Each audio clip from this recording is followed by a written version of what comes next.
Bueno, como ya han visto en el grupo, hoy nos toca el tema de la ira de Dios y la ira del hombre.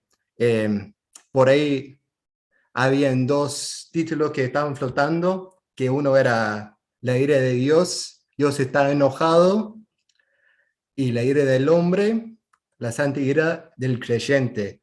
Y bueno, es un tema interesante, por ahí un poco complicado también en la práctica, en cómo se ve en nuestra vida de día a día. Pero algo que me gustó durante el estudio era, bueno, todo esto, lo que venimos viendo también en los cultos, en la iglesia, el tema de em, cómo juegan todos los atributos de Dios, todas las características de Dios, cómo hay una mezcla ahí interesante de cómo se expresa Dios y cómo lo vemos y cómo lo podemos sentir y experimentar a través de su palabra y a través de nuestras vidas. Eh, y la ira es algo que por ahí hoy en día no se habla mucho de la ira de Dios, porque ya aún más con los movimientos del universalismo, de la Iglesia Universal, todo eso, que somos muy propensos a ver más lo que es el amor de Dios y el perdón de Dios y la gracia de Dios. Y somos muy fans de eso justamente porque somos los que reciben el amor, la gracia, etcétera. Pero también hay una parte de Dios que es la ira. Y bueno, hace 2 semanas en la iglesia habíamos visto, bueno, la misericordia y después la gracia ahí en la iglesia. Y ello tiene mucho que ver con la ira, porque son dos acciones, podemos decir, de Dios. Entonces quería empezar brevemente diciendo lo que es la ira. Los católicos entre nosotros sabemos que es uno de los 7 pecados mortales o principales, no sé cómo le dicen, eh, que entonces, ¿cómo puede ser que uno de los pecados que la Iglesia católica, pero la Iglesia en sí, identifica como los pecados principales, cómo puede un pecado ser una característica de Dios? Eh, y cómo puede ser ese juego de si Dios es misericordioso y amoroso y lleno de gracia, cómo puede ser un Dios de ira. Eh, la, la definición que le podemos dar a la ira es lo siguiente: la ira es el sentido emocional de desagrado y generalmente antagonismo, suscitado por un daño real o aparente. La ira puede llegar a ser pasional cuando las emociones se excitan fuertemente. En la palabra de Dios, en la Biblia, vemos varias palabras que se usan para la ira. Em, las palabras hebreas que tenemos son charaun, que se ve en Éxodo 15:7, que es un enojo ardiente, un furor ardiente. También en Éxodo 22:24 se ve la palabra af, que es simplemente ira, es la palabra sencilla. Hebra, en Números 11:33, son episodios de pasión, de enojo, de furor. Eh, Estos son como que momentos de ira, que de repente hay un choque de ira y son episodios de pasión, un ira muy fuerte. Después tenemos a Shema. En el Salmo 59 vemos esta palabra, Shema, que literalmente significa calor o figur, fig, figurativamente habla del enojo. Entonces podemos ver también un montón de veces vemos el uso de las palabras ardientes, llama, fuego, todo esto relacionado con la ira.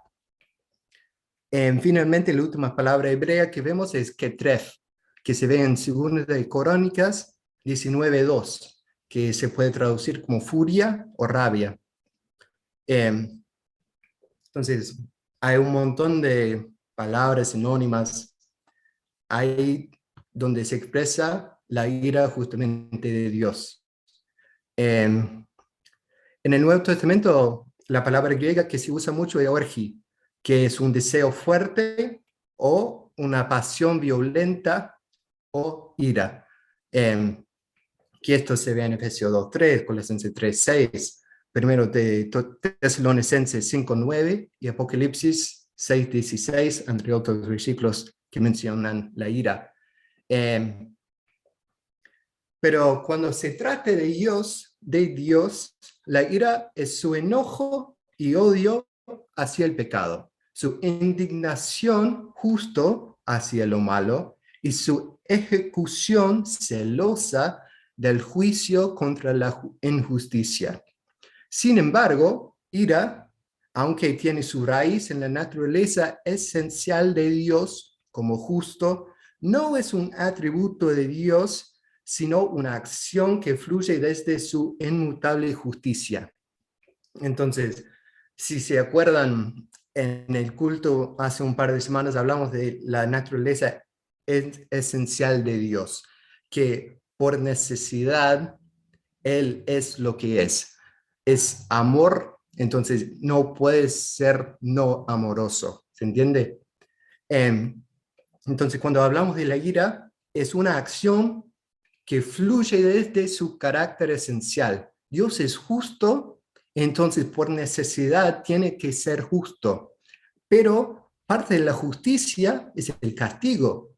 Entonces la ira de Dios es justamente eso, es el castigo, el enojo contra lo malo, lo inmundo, lo que va en contra de la ley de Dios. Eh, Rápidamente vamos a ver algunas descripciones de cómo se ve la ira en la Biblia. Si buscas, son como 400 versículos que hablan de la ira y es una lectura bastante larga, entonces no vamos a hacer eso, pero vamos a ver muchos versículos hoy en la noche para tener una idea de cómo es la ira de Dios, cómo es la ira en el creyente y cómo debemos manejar la ira, porque no toda ira es malo.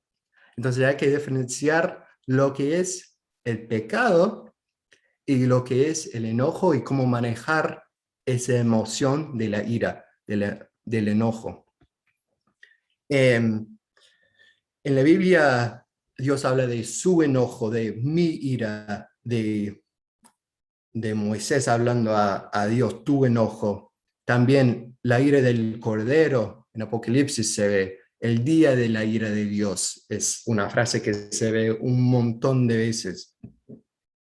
La ira del Señor, una ira feroz, en Éxodo 32 se ve eso.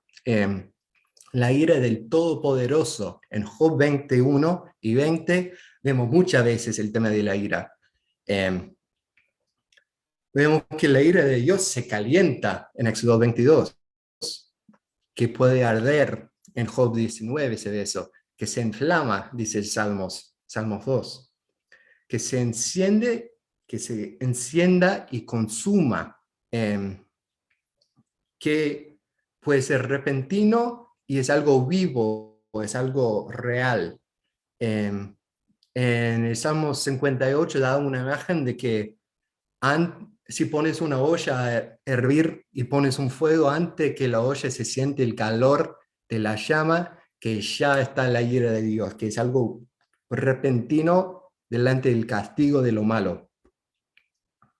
En Salmo 21 dice, como un horno de fuego deshace y consume, que en Salmo 38, que reprende y castiga. Esto es un dato interesante que tener en mente cuando seguimos hablando de la ira, que se derrame sobre los malvados, dice Ezequiel 21, y que puede consumarse. Esto es un dato interesante cuando hablamos de Dios, que si hablamos de su misericordia, si hablamos de su amor, si hablamos de su poder, de su santidad, no tienen límite. Pero algo que se habla mucho es que la ira de Dios tiene un límite. que llega un momento cuando ya se consumó el castigo. Em, pero como dijimos, la ira de Dios es una acción que sale de su carácter esencial. Entonces, primero vamos a ver que la ira de Dios tiene su base en su santidad. En Romanos 1:18 dice, porque la ira de Dios se revela desde el cielo contra toda impiedad e injusticia de los hombres que detienen con injusticia la verdad. Dios es tan santo que ni puede ver el pecado, dice Habacuc 1:13. Muy limpio eres de ojos para ver el mal, ni puedes ver el agravio. Entonces, no puede pasar por encima del pecado para siempre. Tarde o temprano, el pecado, lo malo va a ser castigado. Charles Hodge, un teólogo inglés, creo, dice lo siguiente: la ira de Dios fluye desde su santidad. La verdad de esta doctrina también se puede inferir de la santidad de Dios. Si es infinitamente puro, su naturaleza debe oponerse a todo pecado. Entonces, porque Dios es santo, Él por sí tiene que estar en oposición al pecado. Entendemos eso. Y como sus actos están determinados por su naturaleza, su desaprobación del pecado debe manifestarse en sus actos. Pero el desfavor de Dios, la manifestación de su desaprobación es la muerte, como su favor es la vida. Vemos esto en Romanos 6:23, ¿no? Que la paga del pecado es muerte. Eso es la desaprobación de Dios hacia el pecado, más la dádiva de Dios, el favor de Dios, la gracia de Dios, es la vida eterna. No puede ser que esta oposición esencial entre la santidad y el pecado deba depender para su manifestación de la mera consideración de que el mal resultaría de dejar que el pecado quede impune o sin castigo. Bien podría decirse que no debemos sentir aversión al dolor a menos que seamos conscientes de que debilita nuestra constitución. O sea, acá es un concepto que medio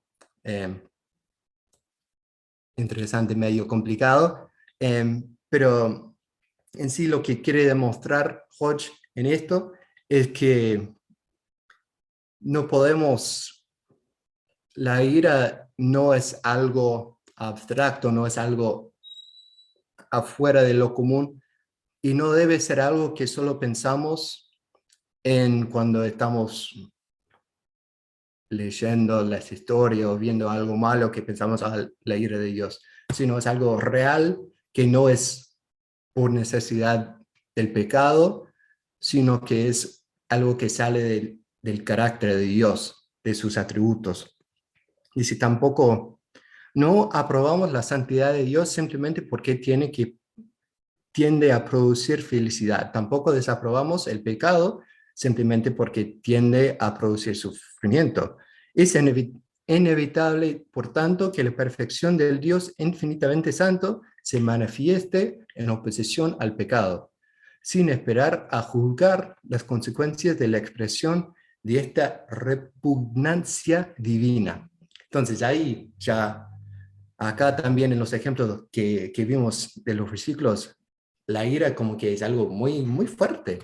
Y la verdad que por ello hoy en día no tenemos un concepto de la ira de Dios o de un temor de Dios, que hace un par de, un par de años, unos 100, 200 años, había muchos predicadores muy famosos que hablaron de eso, de la ira de Dios.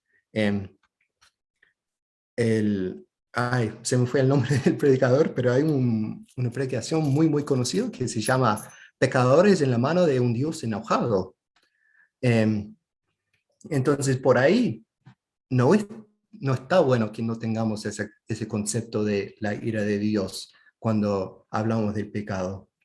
Pero sigamos adelante. la ira de Dios tiene su base en su justicia. Entonces, porque Dios es justo, es necesario demostrar la ira.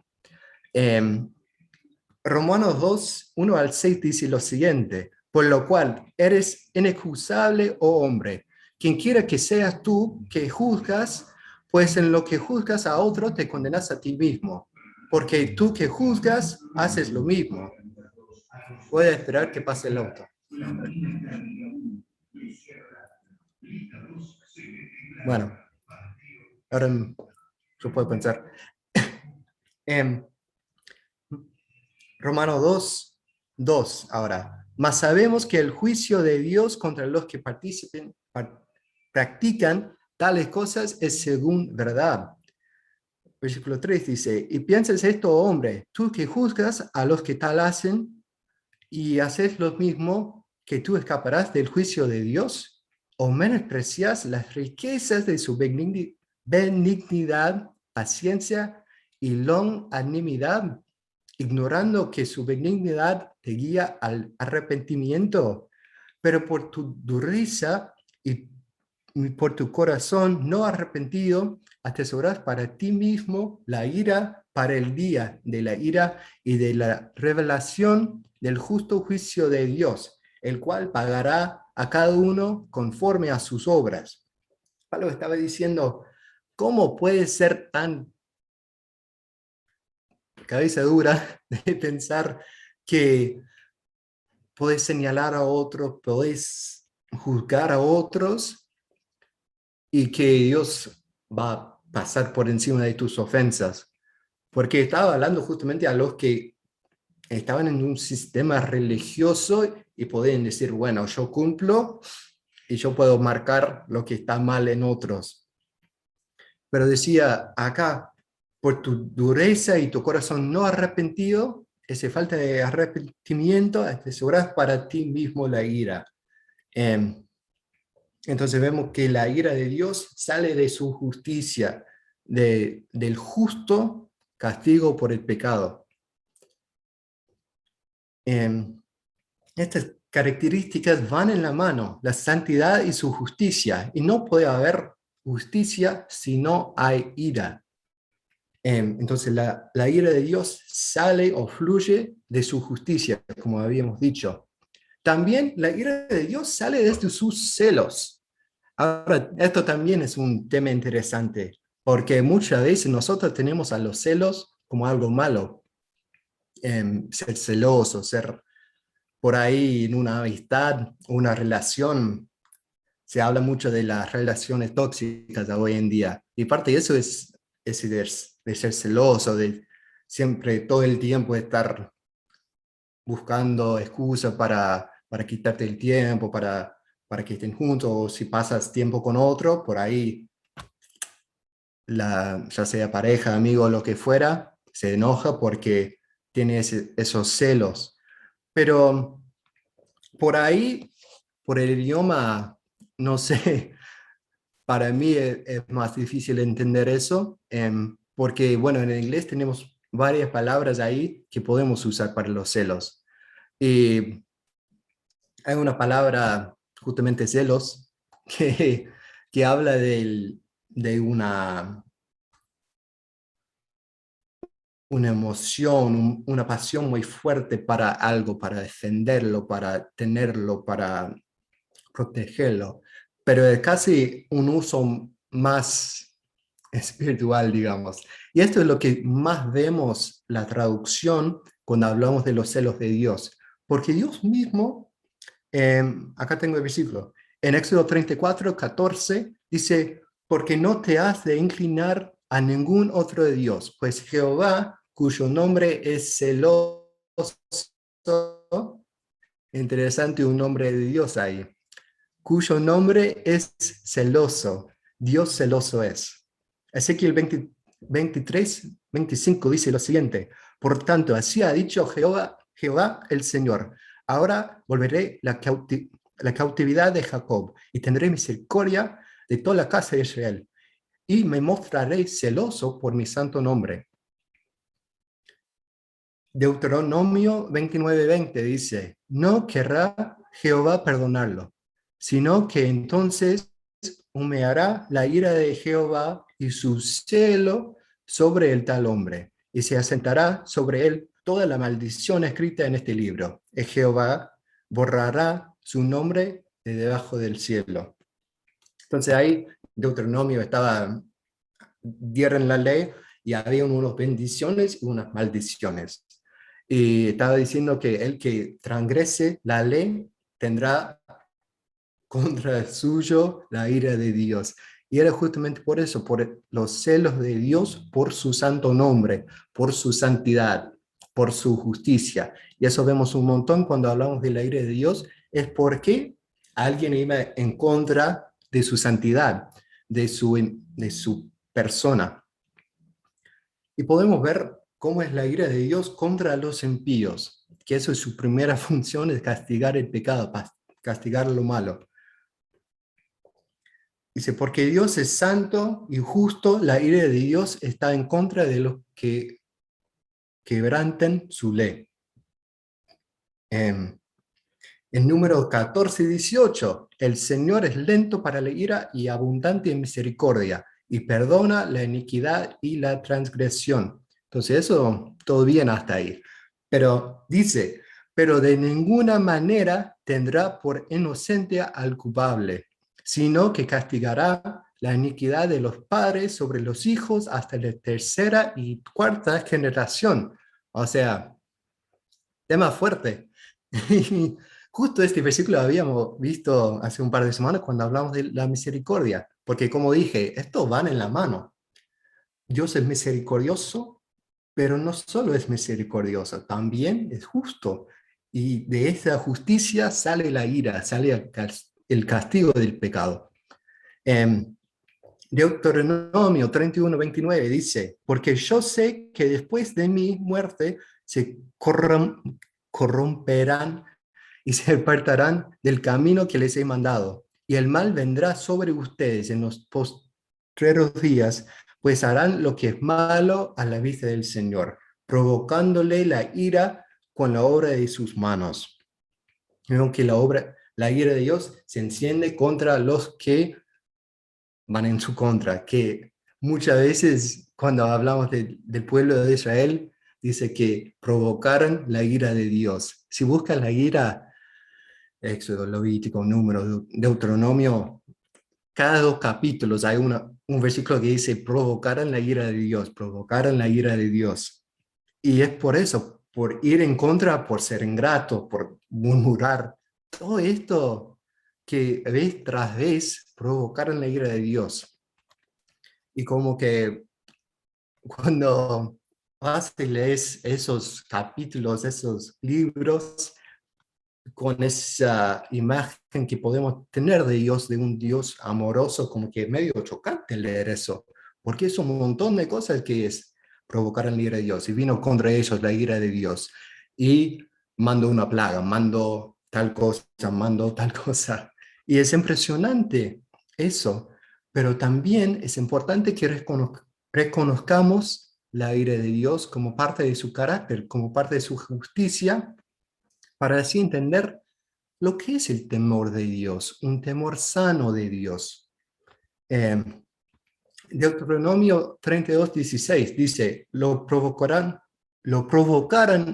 a celos con dioses extraños, con abominaciones, lo provocaron la ira. Hablando de nuevo, los celos por su nombre, por su persona. Pero también Juan 3:36, un versículo un poco más conocido, ya en el Nuevo Testamento, dice, el que cree en el Hijo tiene vida eterna. Hablamos del favor de Dios, ¿no? La vida, pero el que no obedece al Hijo no verá la vida, sino que la ira de Dios permanece sobre él. Entonces ya tenemos ese juego del favor de Dios y el desfavor de Dios. El favor de Dios es vida, el desfavor de Dios es muerte, es la ira de Dios. Romanos 4:15 dice, porque la ley produce ira, pero donde no hay ley, tampoco hay transgresión.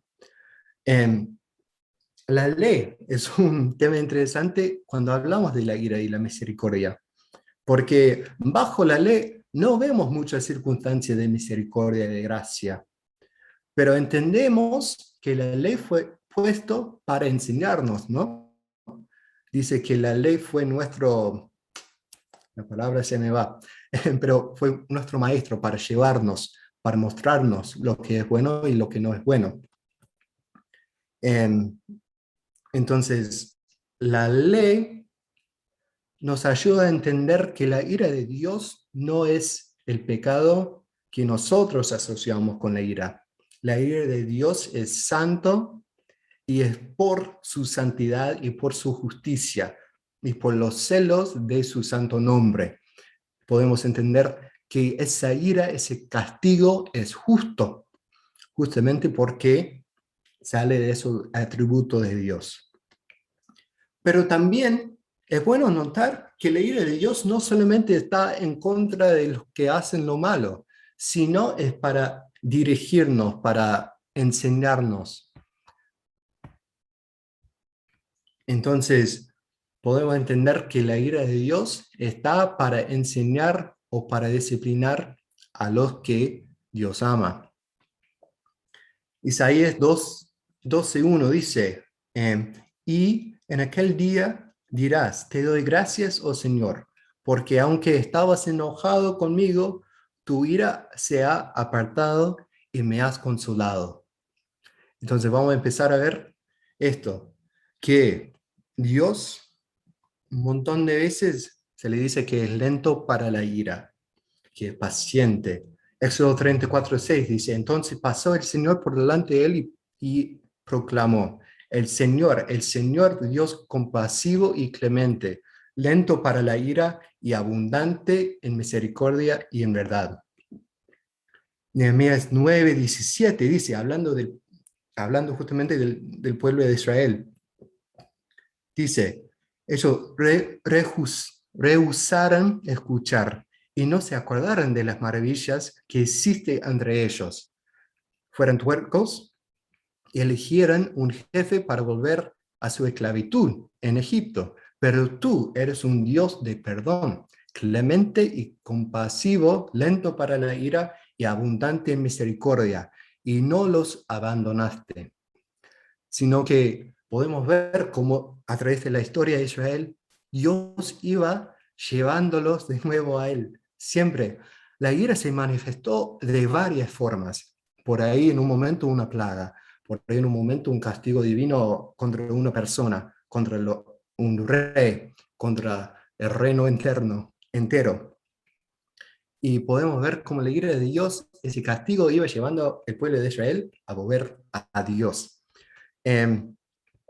Pero más allá de eso, dice Salmos 35, porque su ira es solo por un momento, pero su favor, su gracia, su misericordia, es por toda una vida.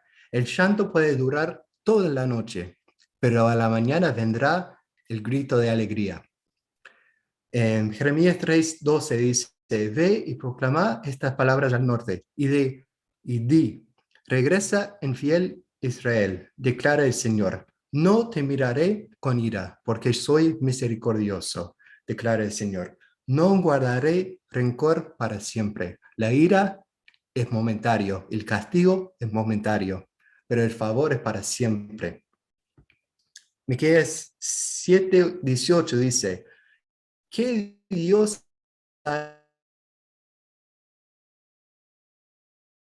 del remanente de su heredad? No persistirá en su ira para siempre, porque se complace en la misericordia. Dios ama la misericordia, se complace, le da gusto ser misericordioso, pero esa ira es para llevar a su pueblo, para guiarlos al arrepentimiento. Vemos en la historia de Roboam, perdón, que son dos personas distintas. En 2 Crónicas 12, 1 al 12, dice así, cuenta la historia de Roboam, diciendo, cuando el reino de Roboam se había afianzado y fortalecido, él abandonó la ley del Señor, y todo Israel con él. Y sucedió que en el año quinto del rey Roboam, debido a que ellos habían sido infieles al Señor, Sisac, rey de Egipto, subió contra Jerusalén con 1,200 carros y 600,000 hombres de a caballo. Y era innumerable el pueblo que vino con él de Egipto, los libios, los otras personas, los etíopes. Y tomó la ciudad fortificada de Judá y llegó hasta Jerusalén.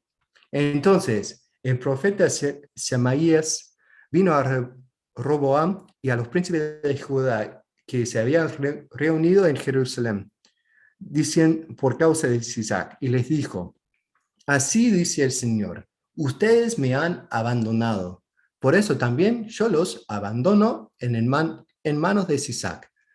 Entonces ahí ya vemos la ira de Dios, el enojo de Dios contra su pueblo, que le dieran la espalda, se fueran detrás de los ídolos, detrás de sus dioses, porque ya estaban cómodos, llegaron a un momento que estaban seguros y dijeron: bueno, nos olvidamos de Dios, que no lo necesitamos. Entonces Dios mandó a Sisac y todo este ejército enorme para hacerles recordar lo que estaba pasando, lo que era Dios para ellos.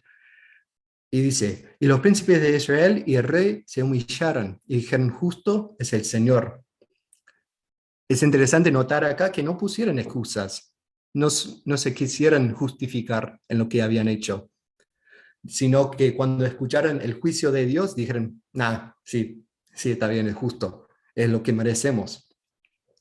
Y cuando el Señor vio que se habían humillado, vino la palabra del Señor a Semaías, diciendo: se han humillado, no los destruiré, sino que les concederé cierta libertad, y mi furor no se derramará sobre Jerusalén por medio de Sisac, pero serán sus siervos para que aprendan la diferencia entre servirme a mí y servir a los reinos de los países.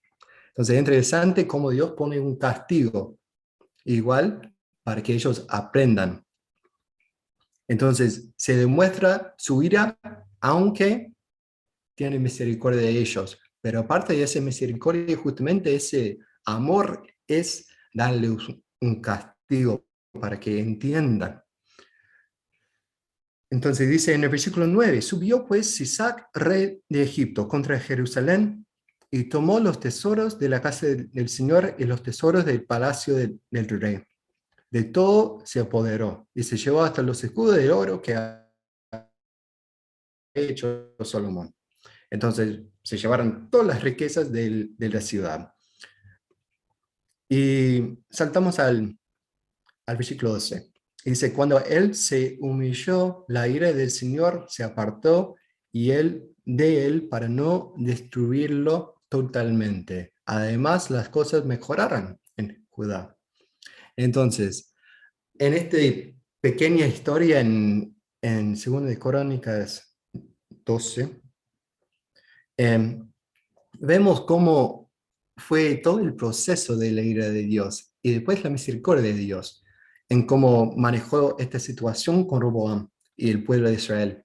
Entonces, así también con nosotros un montón de veces nos pasa así, que nosotros nos metemos en algo sin tener en cuenta a Dios o lo que Dios ha dicho en cuanto a eso, y después hay consecuencias por lo que hacemos, pero sabemos, podemos confiar por los otros atributos de Dios, justamente, que la ira de Dios no es para siempre.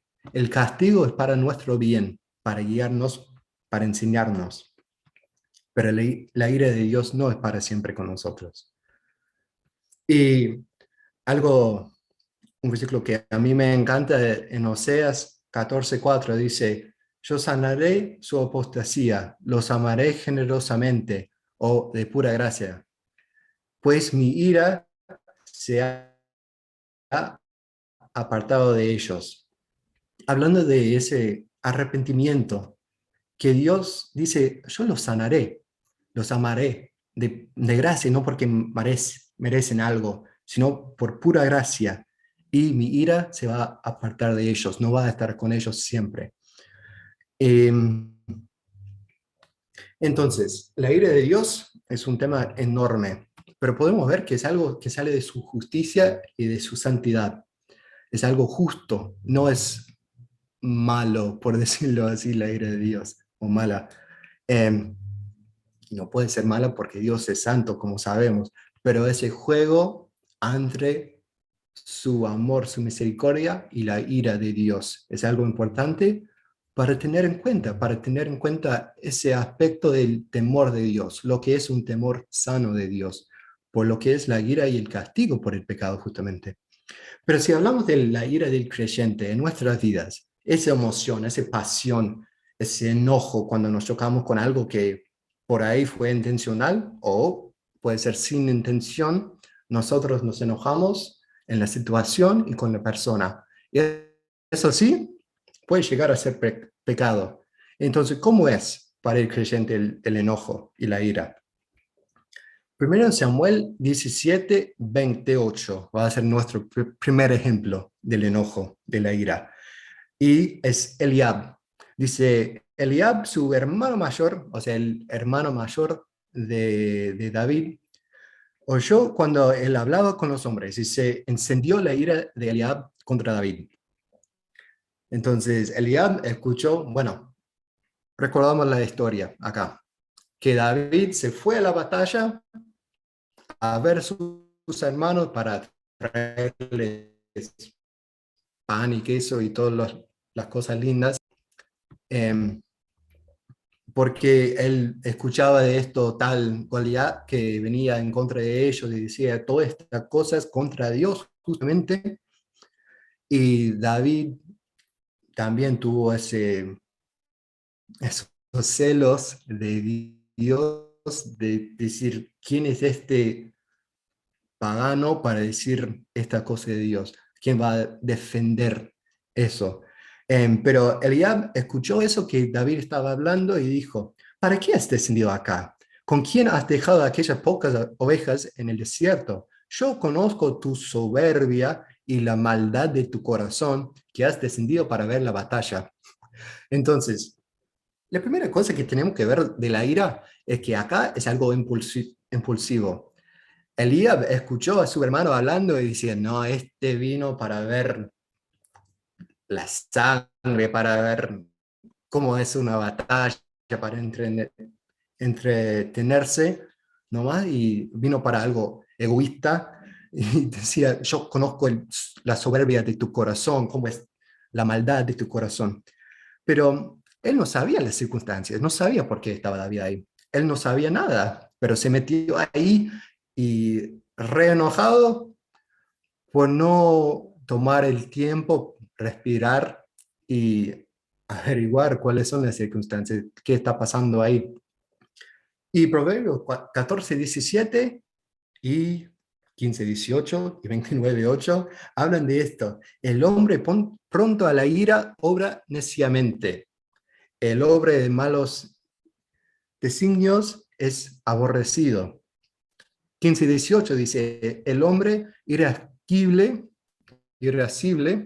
iracundo, algunos pueden decir, provoca riñas o provoca peleas. El que se enoja fácilmente provoca peleas, pero el lento para la ira apacigua pleitos.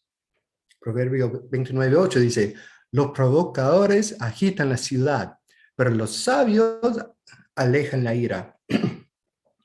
No sé ustedes, pero la ira para mí, el enojo es algo interesante, porque yo no soy muy expresivo en cuanto al enojo, pero eso de vez en cuando me encuentro con alguien que nosotros los dos somos re cabezaduras y nos chocamos, y yo puedo saltar con cualquier barbaridad porque no tomo el tiempo, soy impulsivo en el hecho de, bueno, hubo una ofensa, entonces enseguida va a saltar eso de, bueno, me tengo que justificar o me tengo que eh, se me va la palabra, me tengo que defender. Eh, pero dice que el hombre pronto a la ira obra neciamente, que el que se enoja enseguida solo va a provocar peleas, no va a resolver nada. Em, entonces, eso es como no debe ser la ira del hombre, o sino que podemos ver cómo se enojó Jonatán. Nos acordamos que Jonatán y David estaban juntos en la casa del rey, ¿no? Y eran muy amigos, amigos muy cercanos, y sabemos que Saúl lo tenía re mal con David, que de vez en cuando estaba bien, pero después se enojaba Saúl porque el pueblo adoraba a David, que era el preferido del pueblo, y también porque era justamente el ungido de Dios para ser rey. Entonces Saúl estaba por matarlo a David varias veces, pero en este momento, en esta oportunidad, dice en 1 Samuel 20:34 que Jonatán se levantó de la mesa, ardiendo en ira, y no comió pan el segundo día de la luna nueva, pues estaba entristecido por David, porque su padre le había afrentado. Entonces acá vemos un enojo y vemos cómo lo expresó. Se levantó, se fue, estaba re caliente acá, dice, ardiendo su ira. ¿Pero por qué? ¿Porque lo habían ofendido? ¿Porque dijeran algo en contra de él? No, porque dijeran algo en contra de su amigo, algo no justo. Hubo una injusticia y dice que estaba entristecido por David. Entonces él se enojó a defensa de lo correcto, de lo bueno. Y después, vemos en Job 32, otro ejemplo interesante. Dice, entonces estos tres hombres, acordamos la circunstancia, que Job estaba ahí, que padeció de todo, y sus tres amigos estaban ahí hablando y hablándole diciendo, no, debe ser que vos pecaste, debe ser esto, lo otro, hablando por hablar a veces, o sea, diciendo cosas que no tenían que haber dicho.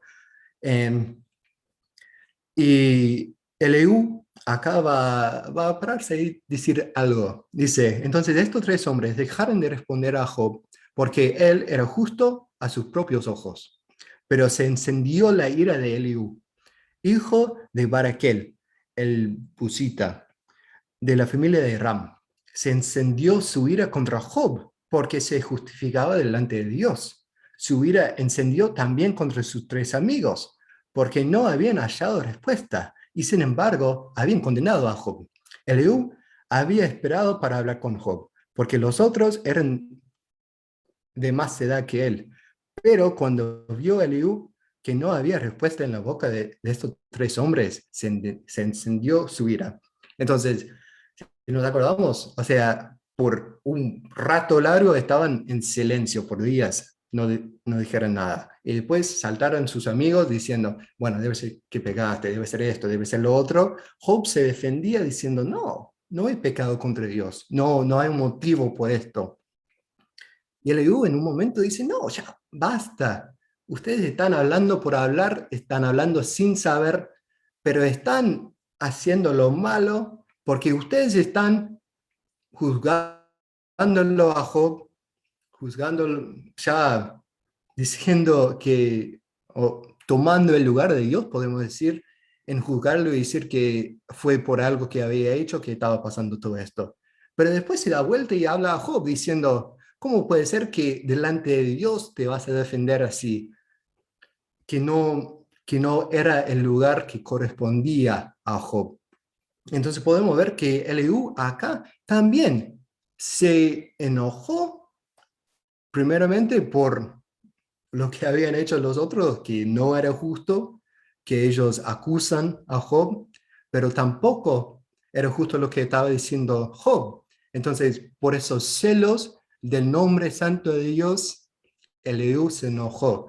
se encendió su ira. Pero también, o sea, vemos algunas circunstancias cuando la ira es algo sano, cuando es algo bueno, cuando se trata de defender lo bueno. Pero no es siempre la respuesta, no va a ser siempre lo que debemos ir a eso. Proverbios 19:11 dice, la discreción del hombre le hace lento para la ira, y su gloria es pasar por alto una ofensa. Entonces vemos, la ira de Dios, del hombre de creyente debe ser practicada con prudencia y con discreción. Vemos lo que hablan de Dios, su carácter, la característica de Dios en cuanto a la ira, que es lento para la ira. Entonces nosotros como creyentes debemos apuntar a eso, a practicar discreción con nuestras emociones, con el enojo, con la ira, y ser así, lento para la ira. Proverbios 14:29 dice, el lento para la ira tiene gran prudencia, pero el que es irascible ensalza la necedad. El iracundo, el que rápido se enoja, adora a la necesidad. Proverbios 16:32 dice, mejor es el lento para la ira que el poderoso, y el que domina su espíritu que el que toma una ciudad. Me hizo acordar de que en Santiago habla del timón de un barco, ¿no? O el pedacito que va en la boca del caballo, que algo pequeño, domar las emociones, domar el enojo, es algo mucho mejor que tener una hazaña, algún prodigio muy importante como tomar una ciudad, de ser muy poderoso. El que en el ojo de Dios es mejor el que puede domar su propio espíritu, sus propias emociones. Dice el capítulo 29, versículo 11 de Proverbios, el necio da rienda suelta a su ira, pero el sabio la reprime o la controla, lo sabe dominar. O sea, el necio, el tonto, no controla su ira, pero el sabio sabe dominar su ira. Santiago dice, de nuevo, vamos a escuchar las mismas frases, lento para la ira. Esto lo saben mis amados hermanos, pero que cada uno sea pronto para oír, tardo para hablar y tardo para la ira, pues la ira del hombre no obra la justicia de Dios. Entonces, como habíamos dicho más adelante, no debe ser algo impulsivo. El enojo, la ira pasa a ser un pecado cuando no paramos a pensar, cuando no paramos a controlarlo, cuando llega algo que nos lleva a nosotros y no nosotros que lo llevamos nosotros. Eh, entonces, algunos principios para tratar con la ira. Cuando estamos hablando de la ira de otras personas, ¿qué dice la Biblia en cuanto a eso? Eclesiastés 10:4 dice que si la ira del gobernante se levanta contra ti, grandes ofensas. La mejor cosa que podemos hacer es nada, es quedarnos ahí, por ahí nos comemos un reto, nos comemos una bofetada, lo que fuera, pero al ver esa reacción o falta de reacción, mejor dicho, se suaviza el ambiente, se suaviza eh, las emociones. También Proverbios 22:24 dice, no te asocies con el hombre iracundo, ni andes con el hombre violento. O sea, a veces, estando en una situación, cuando alguien se enoja contra ti, lo mejor es no responder o tomar un tiempo, escuchar, como dice Santiago, pronto para oír y lento para hablar. No contestes en tu orgullo por ahí, no te defendes así nomás, no saltes a la pelea. Pero a veces es mejor no asociarte con esas personas. Si sabes que se enojan muy fácilmente, por ahí no conviene estar con ellos mucho. Bueno, así dice Proverbios, ¿no? ¿Y qué tal si es entre los creyentes? ¿Cómo debemos comportarnos dentro de la iglesia misma o en un ministerio? Primero de Timoteo 2:8 dice, por tanto, quiero que en todo lugar los hombres oren levantando las manos santas, sin ira ni discusiones. Cuando llega un momento de adorar, de estar en la iglesia o juntos como iglesia, debemos haber dejado nuestras ofensas, perdonar, tener paciencia y no debemos traer plietas a lo que es la adoración y el culto.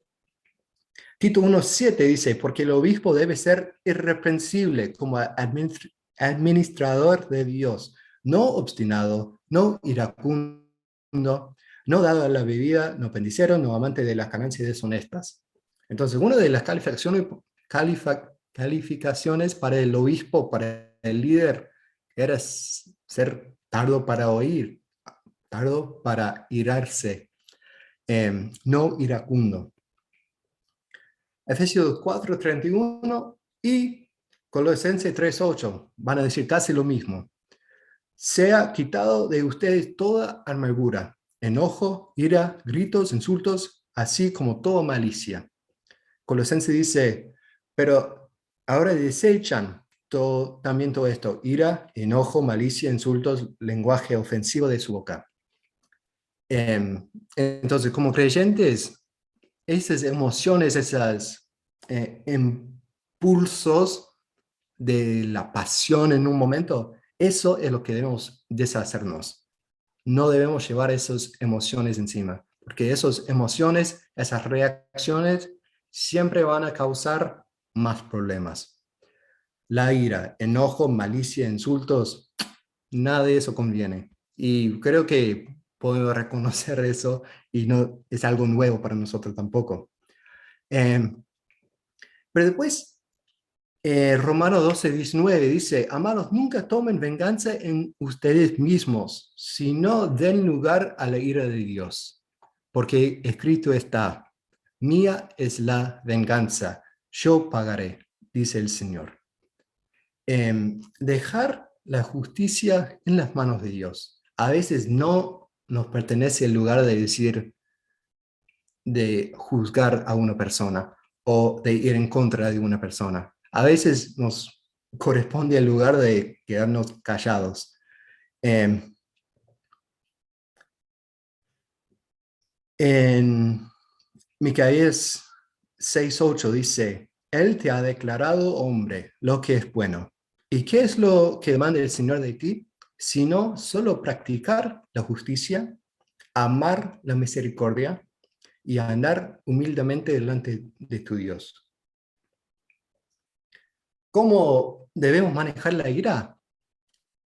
Primero, dejar la justicia en las manos de Dios.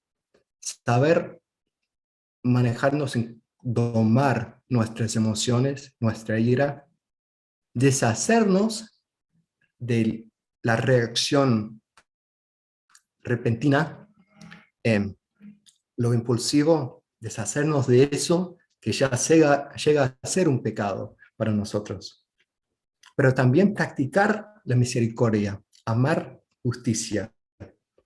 Y lo más importante que practiquemos en cuanto a la ira es practicar la paciencia. Eh, Tomás Aquino decía lo siguiente, si buscas un ejemplo de paciencia, encontrarás el mejor de ellos en la cruz. Dos cosas son las que nos dan la medida de paciencia, sufrir pacientemente grandes males o sufrir sin rehuirlos. Males que podrían evitarse. Ahora bien, Cristo en la cruz sufrió grandes males y los soportó pacientemente, ya que en su pasión no profería amenazas, ahí está, como cordero llevado al matadero, enmudecía y no abría su boca. Eso dice Hechos 8:32. Grande fue la paciencia de Cristo en la cruz. Corramos en la carrera que nos toca sin retirarnos, fijos los ojos en el que inició y completa nuestra fe, Jesús, que renunciando el gozo en inmediato soportó la cruz, despreciando la ignominia. Hebreos 12:2. Entonces, ¿cómo debemos manejar la ira? Con paciencia, aprendiendo a ser paciente con los demás. En la vida diaria, a veces con algunas personas es fácil ser paciente, pero también puede haber una persona en tu vida que día tras día como que va comiéndote, va casi a la pelea, y se nos hace difícil ser pacientes. Y entiendo eso, pero la palabra de Dios nos anima a ser tardos para la ira. Pero en esos momentos de ira, cuando es santo, cuando es importante, es cuando defendemos la santidad y la justicia. En esos momentos estamos reflejando el carácter de Dios en esa ira santa de creyente. El versículo más conocido en cuanto a la ira, creo, es airarnos, pero no peques. Enojate, pero no peques. Así, cuando es en cuanto a la santidad de Dios, su nombre, por celos de su nombre, creo que eso es algo que nos falta a nosotros a veces. Celos del carácter y la persona de Dios.